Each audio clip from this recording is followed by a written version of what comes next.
toda su vida periodística, que pasó a los 40 años, firmó con una V de Varela, que era de valor, de verdad y de victoria.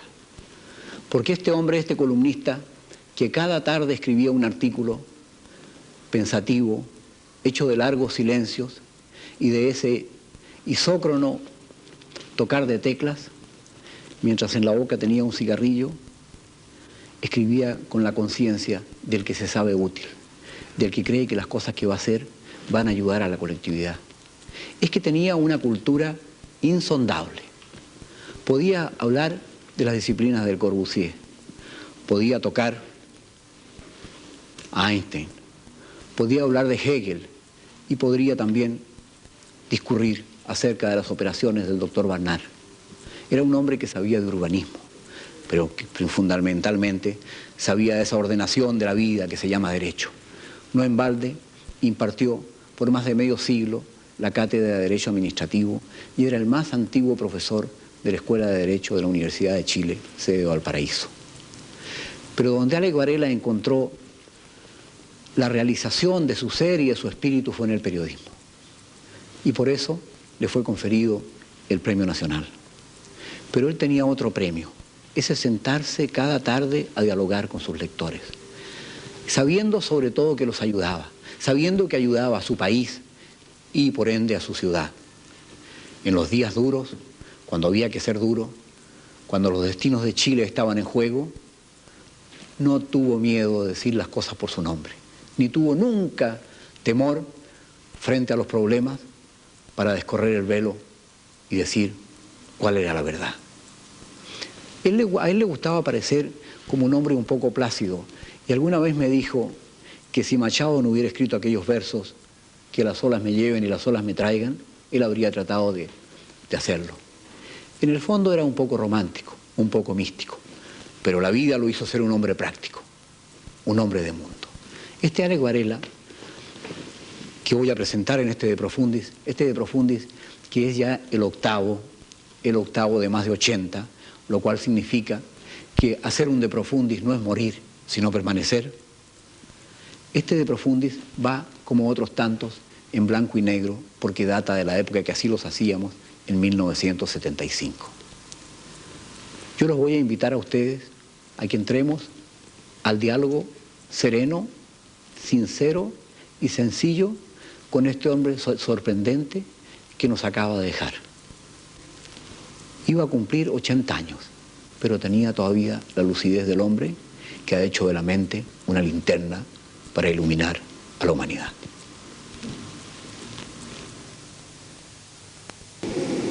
1 de septiembre de 1975.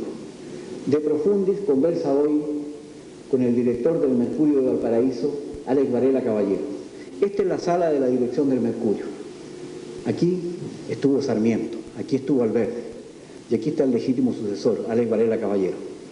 Amigo de muchos años, compañero, podríamos decir, como en el verso de Darío, que entre los dos mediaba muchas veces la mesa de redacción. Un amigo sin dobleces y un periodista de fuste, de capacidad, combativo cuando hay que hacerlo y siempre docto. Alex, tú sabes que estas entrevistas son a futuro. Están destinadas al Museo de Documentos Históricos de la Universidad Católica y solamente serán vistas por el público cuando tú ya no existas, que espero que sea en mucho tiempo más. Seguramente ahora, quizás si me habrás de adelantar el camino, yo te adelantaré a ti. Es un gran alivio saber eso.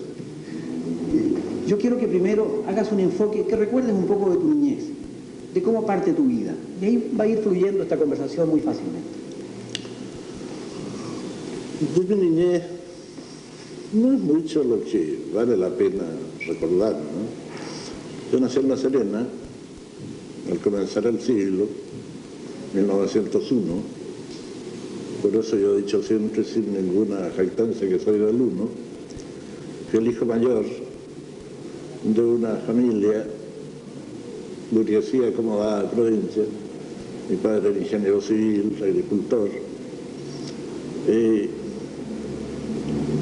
Mi infancia fue triste, como fue triste siempre la infancia de la gente, de los niños de provincia, sobre todo de la gente que no disponía de grandes recursos. Dentro del modo de ser de la época, nuestros pueblos eran muy limitados. Los juguetes no los conocimos, los viajes mucho menos. De manera que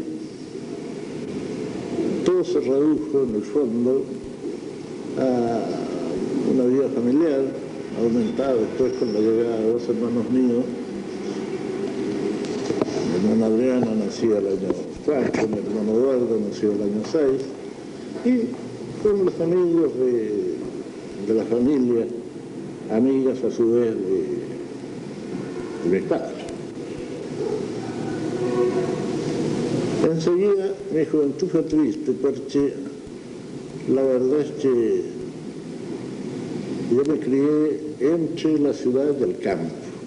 Mi padre trabajaba en fútbol en el Valle del Chico Tunalto, y yo hasta los 12 años no conocí los grupos infantiles.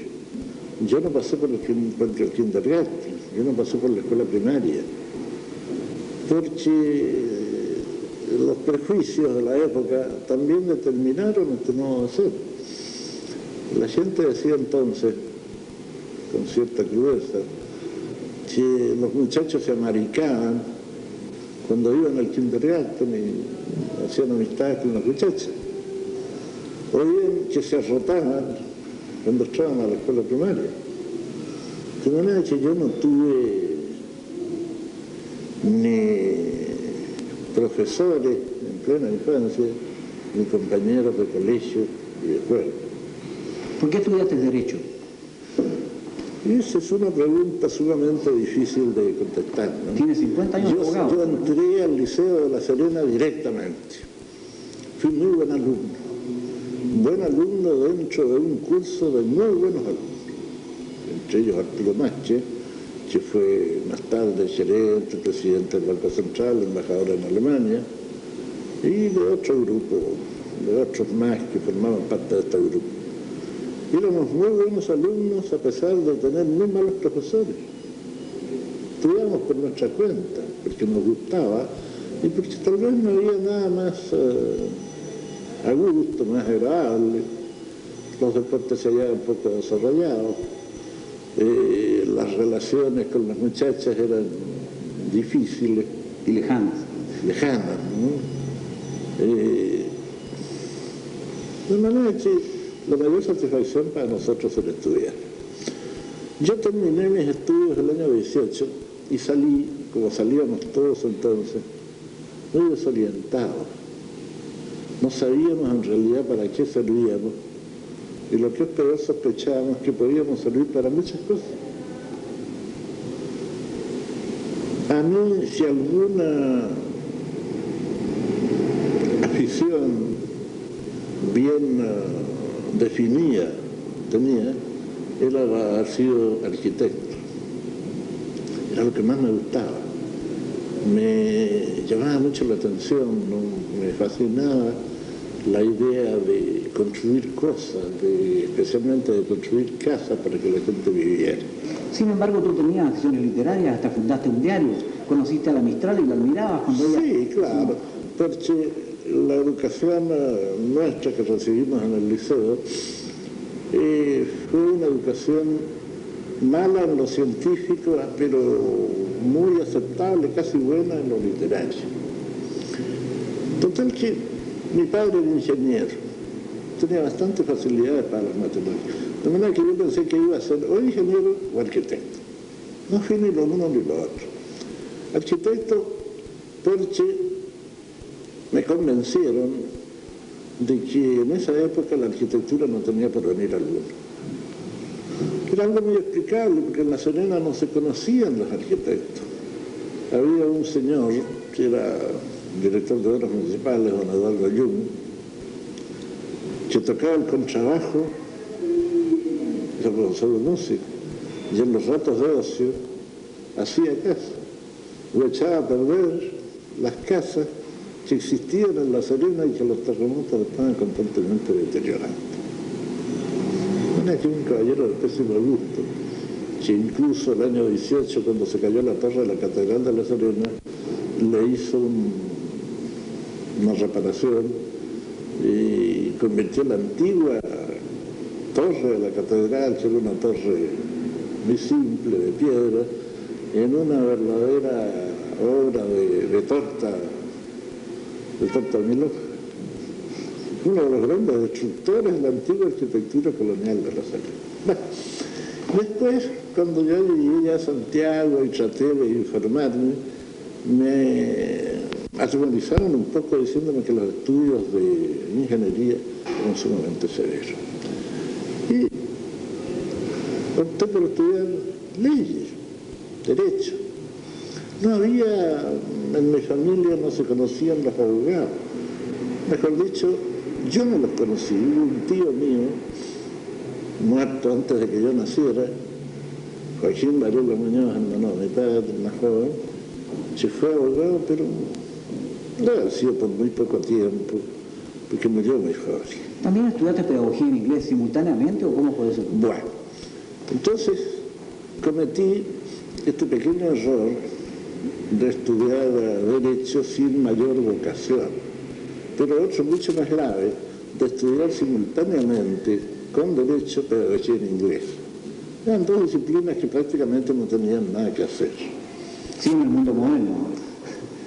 Y era una cosa muy frecuente en esa época, que la gente estudiase paralelamente Derecho y Pedagogía. Había mucho. La mayor parte, por ejemplo, de los políticos radicales tenían las dos calidades. Pedro Aguirre Cerda era abogado y era profesor de castellano. Víctor Celis Maturana era profesor de castellano y era abogado. Eduardo Búes Montero, que vive todavía, era profesor de historia y era abogado, gran orador. Uno de los Amunate, que murió, Gabriel, era abogado y era profesor de historia. Perdóname, pero tú habías... Marcial Mora, era abogado y era profesor. Tú habías hecho periodismo un poco en La Serena, habías fundado un diario con Gabriel González. Sí, pero ya más maduro, ya de estudiante universitario. Es decir, a mí el periodismo es otra de las cosas que me gustó. Pero como todas las cosas que me han gustado, nunca he podido hacer plenamente una sola cosa. Es el destino de los pobres tener que trabajar al mismo tiempo en distintas cosas y hacerlo todo mal. Y decían que esa es la mejor forma de hacerlo bien cuando uno hace varias cosas, ¿no? Y Alex, mira, pero tú al comienzo de tus estudios de Derecho tuviste la fortuna, yo no sé, tú te reías un poco de esto antes, de ir a dar al estudio de un hombre eminente, ¿no? Bueno, yo no te voy a explicar ese asunto, ¿no? Como te digo, yo estudié estas dos cosas simultáneamente y las dos mal. Porque es imposible a los 20 años, cuando además uno tiene que vivir, tiene que divertirse, ya le empiezan a gustar las mujeres, la hípica, el teatro, una serie de actividades, concentrarse en dos disciplinas tan distintas. De manera que fui un alumno que se las barajó lo mejor que pudo hasta recibirse de abogado y hasta concluir sus estudios de pedagogía. Ahí hay un episodio bastante curioso, no pude terminar yo pedagogía. El Instituto Pedagógico, que tenía el gran prestigio del establecimiento fundado por Balmaceda y a base de profesores alemanes, tenían en general un profesorado muy escogido. Profesor, por ejemplo, profesores de inglés eran Mr. McLean, era un pastor protestante muy distinguido, gran conocedor de Emerson y de muchos ambientes espirituales sobre los alumnos. Mr. Robinson, que era un pedagog muy seco, Raúl Ramírez, que fue un profesor chileno. El autor de los libros de inglés, el autor de los libros de inglés. Además, el traductor, el que introdujo a Rabindranath Tagore a Chile. Bueno, y ya además había un profesor que era de mi tierra, un paisano mío, el doctor Galvez, José María Galvez Olivares. Este me tomó con su protección, porque los coquimbanos siempre son muy solidarios.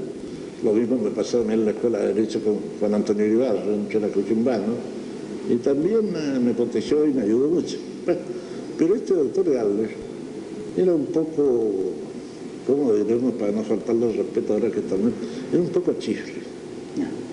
Era un hombre solterón con una serie de manías raras. Por ejemplo, nos sacaba domingo de por medio a excursión, al San Cristóbal, al Cajón de Maipo, a Peñaflor, en fin. Y él era profesor al mismo tiempo de inglés y de alemán. Entonces tenía unos cursos muy numerosos y nos juntaba a la ida un muchacho y una muchacha y nos vigilaba mucho. Y entonces si él veía que la pareja se entendía bien y conversaba, sentía la obligación de separarlos al regreso. El precursor de las nulidades, por claro, ejemplo, por favor, si ustedes se han entendido muy bien, a otra cosa. Bueno, resulta que en esa época, que es tan distinta a la actual, ¿no? Uno llegaba a terminar sus estudios, trataba de hacer su memoria, no había un seminario, no consultaba a nadie le daba un tema, porque tenía uno que elegir, no se ayudaba mucho, salvo lo que uno buscara, y entonces a mí se me ocurrió hacer una memoria sobre el teatro de Bernard Shaw, antes de que Bernard Shaw fuera premio Nobel. Y la hice con mucho trabajo, le dediqué muchas noches, un año entero, porque la lectura en inglés de Bernard Shaw era muy difícil, no estaba traducido al castellano. Entonces hice mis apuntes, y esto lo organicé, le puse un prólogo, el prólogo se publicó en una revista Juventud de Santiago y lo reprodujo el diario La Nación de Buenos Aires, que es una gran novedad. Pero cuando llegó el momento de aprobarlo, fui a hablar con mi amigo, mi paisano, el doctor Galvez, y le dije, doctor, aquí le traigo mi memoria. ¿Qué le parece? La oyó, hizo un gesto muy negativo y me dijo, no, demasiado literario. Pero porque demasiado literario. Usted me va a hacer una memoria sobre las telas inglesas, o bien sobre la influencia del jabón Sunlight en la higiene popular chilena. Y en ese mismo momento mi carrera de profesor en inglés concluyó. No alcancé a recibir. No, para mí. Me pareció una idiotez tan grande los dos temas. Sí, entonces como me faltaban a mí 2 años para terminar Derecho, me puse a estudiar muy en serio Derecho. ¿Ahí fuiste a dar a la oficina de don Eleodoro? Bueno, no, ahí había estado antes. En el estudio de don Eleodoro entré yo a mediados del año 20, poco después que se había definido la elección presidencial, que fue el 25 de junio del año 20. Mi padre era diputado, un político radical. ¿Fue intendente tu padre también? Sí, y fue amigo de don Eleodoro. Y entonces un día parece que conversando le contó que tenía un hijo estudiando el Derecho, que ya llevaba segundo año. Y don Eleodoro muy gentilmente le dijo, que vaya por la oficina. Allá fue a parar. Se dice que tú terminaste escribiéndolo en los editoriales para La Nación. No. Resulta que Yáñez, que era un talento superior, ¿no? Y de una cultura como yo no he conocido ningún hombre en Chile, una organización mental más cabal, me hacía trabajar con mucha intensidad. Y me citaba a las 11 de la mañana a su casa, donde tenía su estudio, y me utilizaba hasta la 1 o 1:30 sin haber almorzado. Entonces él se iba inmediatamente ya a los tribunales o bien al Senado. Entonces me dictaba a mí toda clase de cosas, de escritos judiciales, de cartas, de notas para sus discursos en el Senado, de notas para que en La Nación le hicieran los editoriales, etc. Un hombre muy tranquilo, de una voz muy baja, de pensamiento muy concentrado. se paseaba siempre por su oficina, da la impresión de un tigre, de un gato, de un animal así, porque los pasos eran muy suaves. Bueno, él me había contratado a mí por 120 pesos mensuales. Era muy buen salario. Era lo que valía una residencial en pleno centro de Santiago, con almuerzo, comida, 11, desayuno y una ducha helada. No había más. Pero pasaron los meses y yo no vi nunca mi salario. Pasaron 6 meses, hasta fines de año. Entonces un día yo sentí más que todo, estimulado a mis amigos. Siempre me decían, qué suerte tienes tú, trabajar con este hombre, un gran abogado, primer abogado, ganar mucho dinero. Si no gano nada, y ¿por qué no me pagas? Si me puedes no me pagas. Y no le cobras, no me atrevo, yo soy muy tímido. Era ya tímido entonces y sigo haciéndolo de viejo y viejo. Entonces me caronearon. Y yo un día no aguanté más. No le hablé. Tuve que tragarme esa salida y le dije, mira, luego no tenés que hablar con usted. Y entonces, ¿de qué se trata? Le dije, las platas.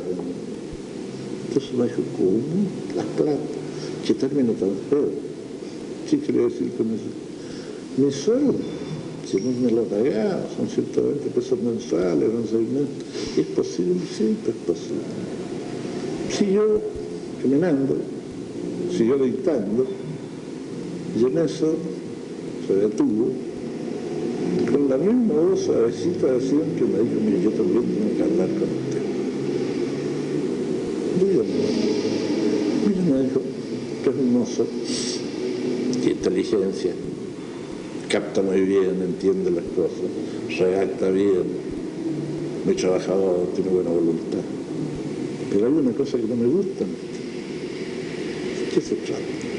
Puse todo colorado. No me gusta. Dije, muy aficionado al dinero. Muy aficionado al dinero, a que te pagaran lo tuyo. Y esto está mal. Tomó su sombrero, tomó su bastón, partió a la calle, pero antes de partir me dijo, mire, no se olvide nunca de lo que le voy a decir.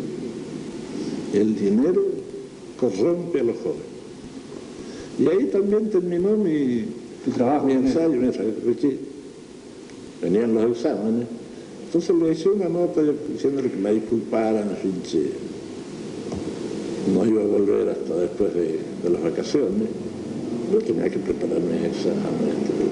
Y así fue. Y cuando me quejé a mi padre de que su amigo no me pagaba, fue para mí peor.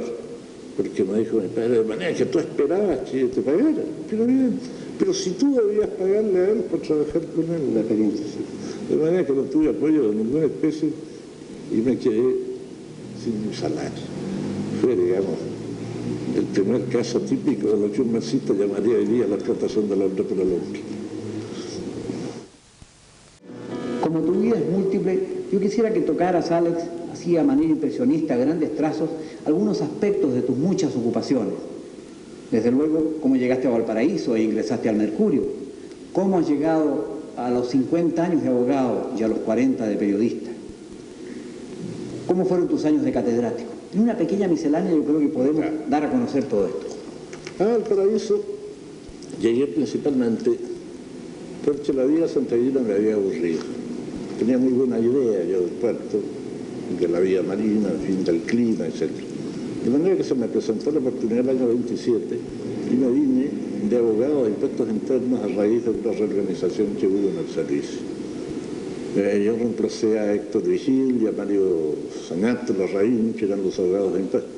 Pero en el curso del año, dentro de las muchas reformas administrativas que se hicieron en el 27, fue suprimido el cargo de abogado, los 2 cargos de abogados de impuestos internos, y me mandaron a mí al Consejo de Defensa Fiscal de entonces, al actual Consejo de Defensa del Estado, donde me quedé hasta el año 61, o sea, 34 años, de los cuales 20 en Valparaíso y 14 en Santiago. tengo muy buenos recuerdos de esa época, que los consejeros del colegio del Consejo, los miembros del Consejo de Defensa Fiscal, eran de una gran calidad humana y profesional a la vez. ¿Qué al Mercurio? ¿Cómo llegaste al Mercurio? Al Mercurio debía haber entrado el 27, es el mismo año que yo llegué. Yo traía un saludo, una recomendación de Armando Donoso, que era muy amigo mío. Su director de Santiago. Me fui a despedir de él, y entonces él, que me había acogido en el Mercurio y en ese examen, me dijo: ahora que te vas al puerto, te vas a vincular por indicación mía con el Mercurio. Pero resulta que yo llegué aquí en marzo o abril del 27 y la gente del Mercurio estaba preparando con mucho entusiasmo la edición del centenario que salió en septiembre de ese año. Y estaban tan ocupados que nunca hubo un minuto para que me pudieran recibir. En esta vez, como yo tenía bastante trabajo profesional por una parte y en el Consejo por otra, rompí las recomendaciones y no me preocupé más del asunto. Hasta el año 35, 8 años después, en que por una serie de factores se quedaron un día aquí en el diario sin redactor, y entonces pensaron en mí. Jubiló Rafael de Barahona, se fue a Santiago Alejandro Tilly, y además don Egidio Poblete tomó a su cargo la Secretaría General de la Cámara, la Secretaría de la Cámara Central de Comercio, y entonces dijo que no iba a poder ya trabajar en el diario con la intensidad que había trabajado. ¿Queda Alfonso Rebeco solamente? Queda Alfonso Rebeco, muy buen compañero, buen escritor, pero muy inconstante. Muy bohemio, ¿no? Muy bohemio, no se podía contar con él. Pedía los temas, los más bonitos los pedía él, pero no los hacía. O los hacía cuando ya la oportunidad se había perdido y el artículo no valía nada. Y a ti te contrató don Joaquín, ¿no es cierto? Me contrató don Joaquín con un buen salario, según me dijo él, 700 pesos mensuales. Pero este me lo pagaron, no como el que me chantearon cuando yo estuve. Oye, y desde entonces tú has venido, como dices, de día y de noche, ¿no es cierto?, con viento, con sol, escribiendo invariablemente.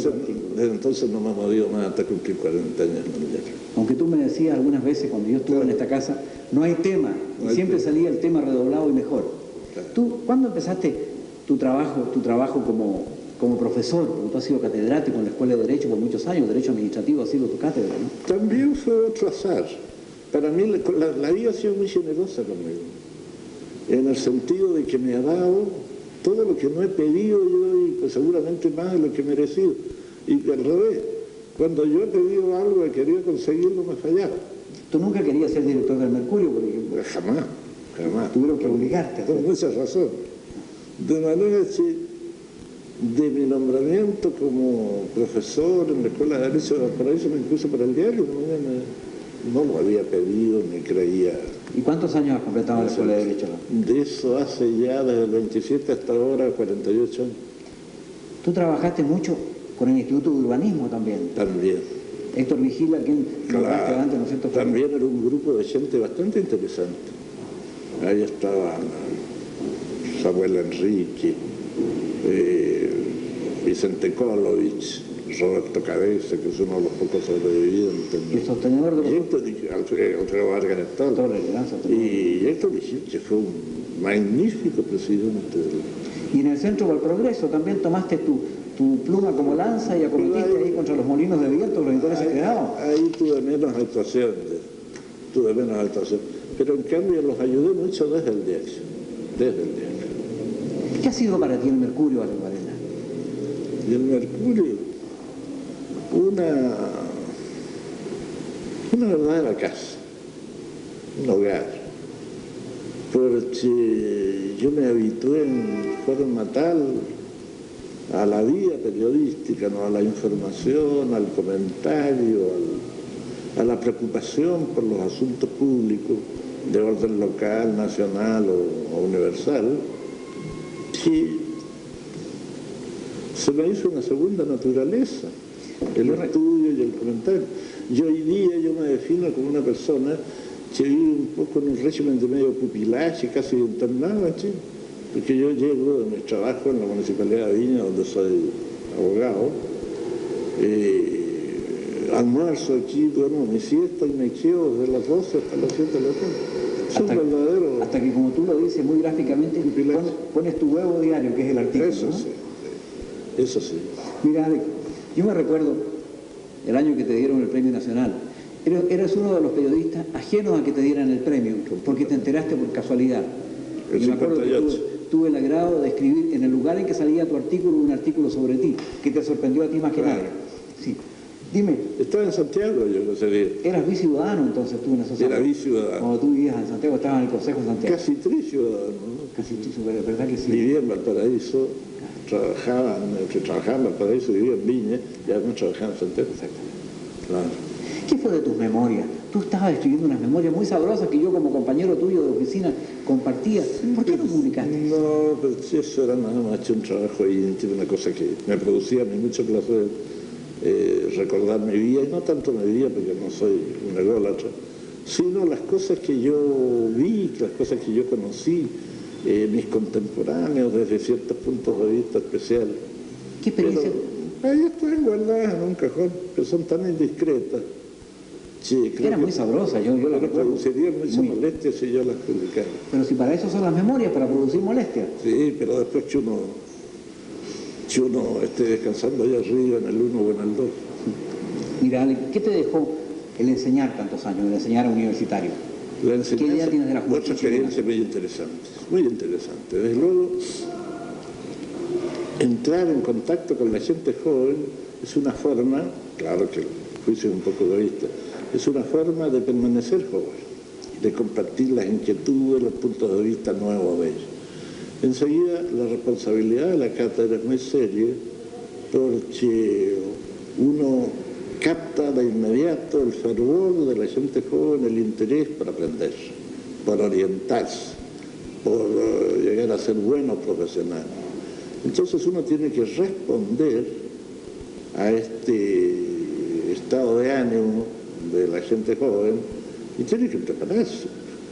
Sin embargo, tú siendo un hombre de estudio, un hombre de reflexión, un hombre consultado, has tenido tu propia vida. Por ejemplo, te ha gustado la hípica, has sido, ¿no es cierto?, has tomado un mazo de naipes en la mano y has sido tú mismo sin dejar de ser, ¿no? Claro. Uno tiene que tratar de ser, como digamos, lo más natural que se puede ser, y además lo más completo para no aburrirse.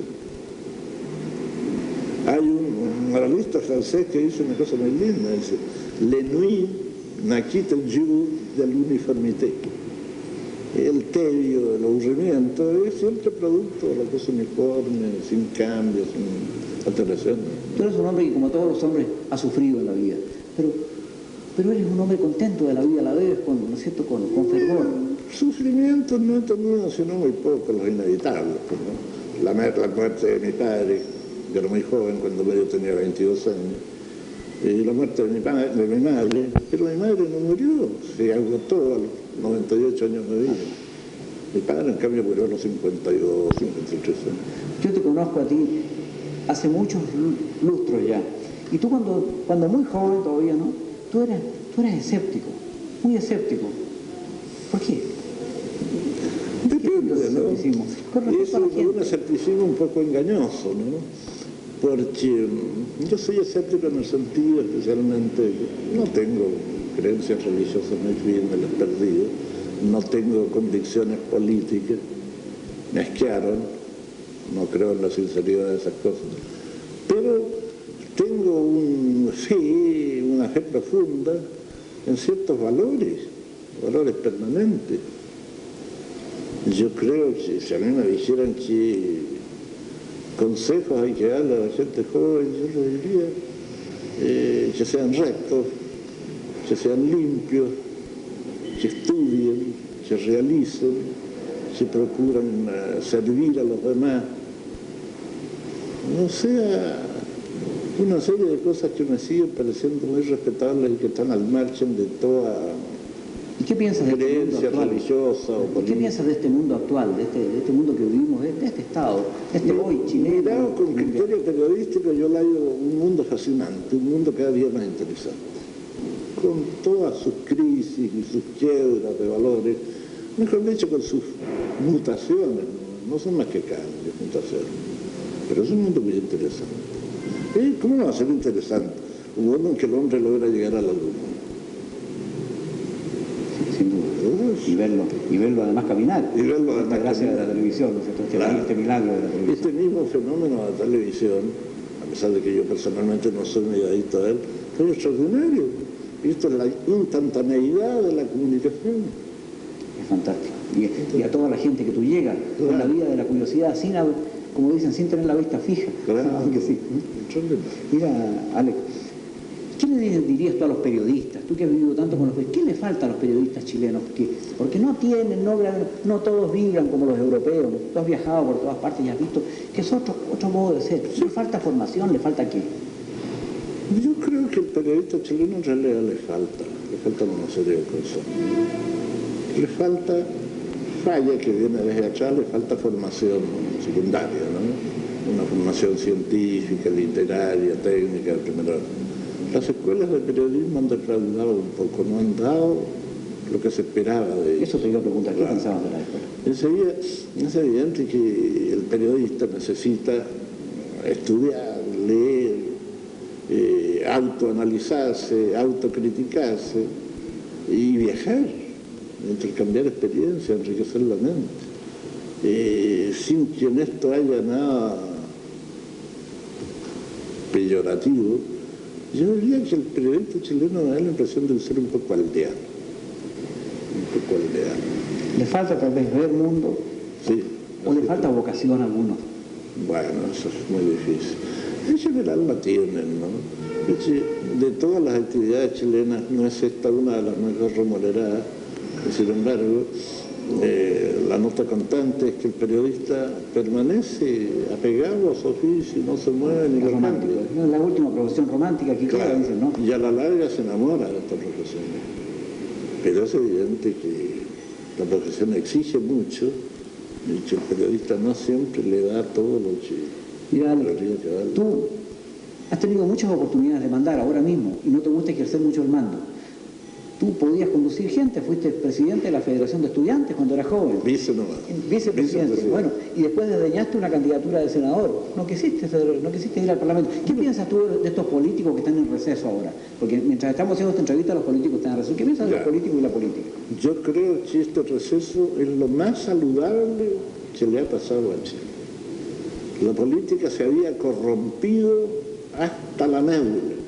Y aunque el fenómeno es grave, eso no habría tenido mayor importancia si no hubiera corrompido además al país. Lo corrompió completamente. Toda esta diablura electoral, estas trampas electorales, por ejemplo, no solo viciaron las elecciones propiamente políticas, sino todas las demás elecciones.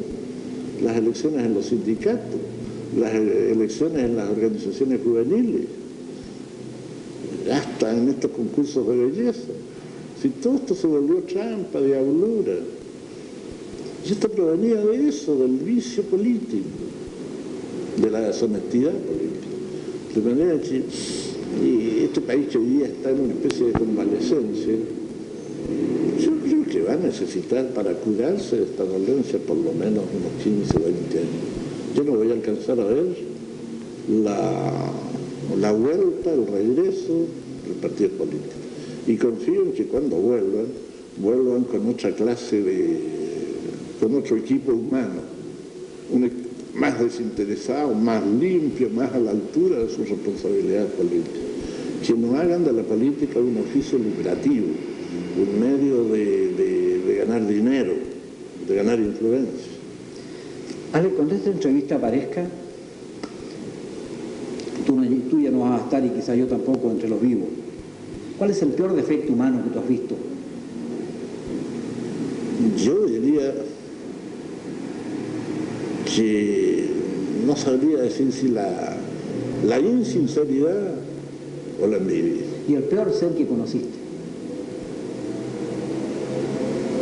De eso no me puedo quejar mucho. Aunque no tenga nombre el ser, sino que la forma. He conocido gente despreciable, una gente intrigante, gente envidiosa, gente falsa, en fin.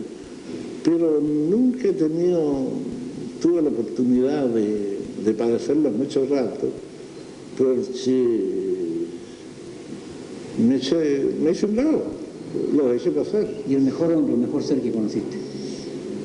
Mucho. Ese sí puede tener nombre. Mucho. Gente bondadosa, gente generosa, gente bien pensada, con sentimientos nobles, con afán de ayudar a los demás, de compartir su poder, su riqueza. Mucho. Si tuvieras que definirte en 2 palabras solamente, escribir un epitafio para ti, ¿qué pondrías? Se pondría. Uno que quiso hacerlo bien y que no siempre le resultó. ¿No siempre le resultó? No siempre le resultó. Alex, no sabes cuánto te agradezco que ser lo enemigo que eres tú, primero de las entrevistas. Te gusta que las hagan y que las hagan bien, pero que no te las hagan. Lo enemigo que eres de aparecer en televisión. Pero tú has querido acceder a este viejo amigo que te ha venido aquí a hacer esto que será el último reportaje y será el primero que aparezca después que ya no estemos. Muy bien. Desde la oficina de la dirección del Mercurio, Rodolfo Garcés, para De Profundis, de Canal 4 de Televisión de la Universidad Católica de Valparaíso. Buenas noches, muchas gracias. ¿Qué más puedo decir después de todo lo que ustedes han escuchado?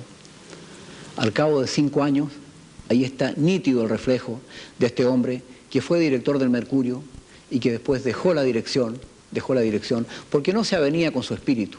Él tenía la autodisciplina y el autogobierno de sí mismo, pero no le gustaba gobernar a los demás. Profundo demócrata, creía en esto de la democracia. Profundo demócrata, luchó por ella. Hombre libre, quería estar cada tarde en ese soliloquio ya señalado con sus lectores. Ha dejado muchas lecciones en este diálogo entablado que ya tiene más de un lustro. Y yo creo que en ella podemos meditar, porque este hombre, que además fue un autor que escribió sobre los políticos y que tiene un libro inédito que se llama Políticos en la Picota y unos anecdotarios riquísimos, va a seguir dándonos de este numen no extinguido. Y ahí quedan, en las colecciones del Mercurio, en más de 40 años, como decía, la suma y el sigue de una obra colosal. Buenas noches, muchas gracias, y este fue el De Profundis de Alex Varela Caballero.